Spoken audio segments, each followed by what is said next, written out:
আসসালামু আলাইকুম। রসুলপুর মোড়ের গুরুস্থানের সভাপতিদেরকে বলতে চাই, এই রসুলপুর গুরুস্থানের গাছগুলো অনেক বড় হয়ে গেছে। আপনারা অবশ্যই এই গাছগুলো কাটতে দেওয়ার ব্যবস্থা করবেন। এই গাছের জন্য আর কবর কোনটা চেনা যাইতেছে না, অনেক কবরগুলো আবার ভেঙ্গা যাইতেছে, অনেকে ডরে আসে না কবর জিয়ারত করতে। আপনাদের কাছে আশা করি অতি তাড়াতাড়ি এই গাছগুলো কাটতে দেওয়ার ব্যবস্থা করবেন। এই গাছের জন্য অনেক কবর দেখেন ভেঙ্গে কি হইতেছে। একদিন আমার নাম হবে লাশ, সাদা কাফন পরবে দেহ, রবে না আর আপন কেহ। সাদা কাফন পরবে দেহ, রবে না আর আপন কেহ।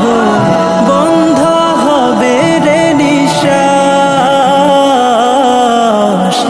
একদিন আমার নাম হবে লাশ, একদিন আমার নাম হবে লাশ। মসজিদে এলান হবে, একে একে জানবে সবে, সকলে আসবে আমার বাড়ি।